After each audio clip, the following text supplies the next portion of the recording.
Salut, c'est Fiona de funakuma.fr. On se retrouve aujourd'hui pour un nouveau let's play narratif pour une chasse aux résidents. C'est donc la chasse numéro 4 depuis le début du coup des let's play ACNH sur Wano Kuma. Donc on fait cette chasse puisque Lucie est partie. Donc voilà, Lucie nous a décidé de partir. Bon, je suis plutôt contente parce qu'elle faisait partie des résidents que je souhaitais changer. Donc je me suis juste dit que j'allais partir avec 33 tickets. Et si je n'avais pas trouvé de résident parmi ma liste de favoris que je vous insère du coup à l'écran, eh bien, je prenais le personnage qui avait au camping aujourd'hui, qui n'est autre que Lupa. Donc voilà, on part donc à la recherche d'un résident avec la première île sur laquelle on croise Robbie. Robbie, un oiseau, donc vous savez que je n'aime pas trop les oiseaux sur Animal Crossing New Horizons. Donc je ne le prends pas. Ensuite, deuxième île, on tombe sur Célène, un mouton. Oui, vous savez aussi les moutons. Je ne les trouve pas très beaux. Pour la troisième île, je tombe sur Calypso, un petit koala qui ne fait pas partie de mes favoris non plus. Et en plus, j'ai déjà Kolala et Jamie. Voilà, je pars ensuite pour ma quatrième île où on croise peut-être l'un des personnages les plus moches du jeu, qui n'est autre que le singe Élise. Pour la cinquième île, on tombe sur un hippopotame qui n'est autre que Hippie. Donc voilà, c'est vraiment pas un personnage qui m'intéresse. Vous savez aussi que tout ce qui est hippopotame, rhino, c'est pas forcément des esthétiques qui m'intéressent. Et je pars ensuite pour une nouvelle île où je rencontre Gogo, le gorille. Pareil, les gorilles sont pas forcément très beaux dans ce jeu.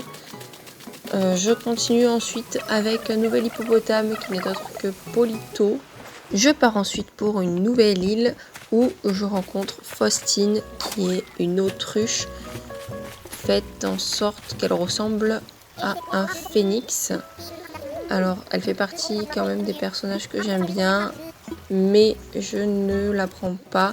Je pars ensuite donc pour une nouvelle île où je croise une petite vache nommée Norma. Elle est très mignonne en vrai, Norma. Derrière, on voyait qu'elle avait ses cheveux en mode deux petites tresses, c'était très joli. Je tombe ensuite sur Flèche. Flèche, on l'a déjà vu 2 fois, donc voilà.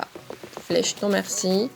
Ensuite, je suis tombée sur Calyptus, un nouveau koala qui a un très joli nom, mais qui esthétiquement parlant n'est pas très beau. Et comme je vous ai dit, j'ai déjà 2 koalas chez moi. Je suis ensuite tombée sur Tiffen. Tiffen qui, je trouve, est plutôt jolie. Mais non, voilà, je cherche vraiment des personnages qui sont sur ma liste. Et je tombe sur Chico pour la nouvelle île. Donc Chico, il est vraiment pas beau. Nouvelle île, et il s'agit donc d'un fourmilier qui s'appelle Blair. Alors lui c'est pareil, je ne comprends pas son esthétisme, on dirait un toréador, mais non merci. Je suis ensuite tombée sur Régis, qui fait partie de ma liste des favoris. Alors il ne fait pas partie de ceux qui sont vraiment mes gros favoris que vous voyez représentés avec un petit cœur. Sur l'île suivante, j'ai rencontré Kurt. Non, Kurt c'est pareil, il ne m'intéresse pas. Je l'aimais bien sur Pocket Camp parce qu'il avait le thème harmonie, donc tout ce qui est un peu en rapport avec le Japon. Non, sur New Horizons, je préfère partir sur autre chose. Je suis ensuite tombée sur Colbert, qui était un personnage que j'avais eu sur New Leaf, donc un petit peu... Donc du coup, c'était un petit peu de nostalgie de l'avoir recroisé. Je suis ensuite tombée sur Léopold, un lion qui peut être très intéressant sur une île de type médiéval, royaume, tout ça. Mais bon, vous savez que mon île ne correspond pas du tout à ça, donc on le laisse sur son île à bambou. Je suis ensuite partie sur une autre île que je ne connaissais pas, du coup j'ai mis du temps à tomber sur le résident. Et il s'agit ici de Bibi. Donc Bibi, elle est vachement cotée, il y a beaucoup de personnes qui l'aiment. On est ensuite tombé sur la Pabelle que l'on avait déjà eu au début du jeu. C'était même le premier résident à avoir quitté l'île une fois qu'on avait invité les 10 résidents. Et c'est donc Michel. Ensuite je suis tombée sur une île avec un croco qui était vert. Et sur le coup, j'étais contente. Et puis après, je me suis approchée et je me suis dit, oh non. Ensuite, je suis retombée sur un personnage qu'on a vu au début du coup de cette chasse aux résidents, qui n'est autre que Calypso. Donc apparemment, il avait vraiment envie de venir chez moi, mais moi, je ne voulais pas qu'il vienne. J'ai ensuite rencontré Narcisse, un petit canard qui est à la fois moche et mignon. Alors ensuite, l'enregistrement on n'a pas pu faire parce que je n'avais plus de mémoire à ce moment-là sur la console, mais j'ai rencontré le petit pingouin urbain. Et là, il s'agit de la dernière île.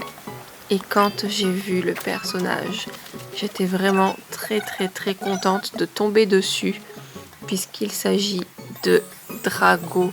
Drago qui est un des personnages de ce jeu que je cherche depuis la première chasse aux résidents.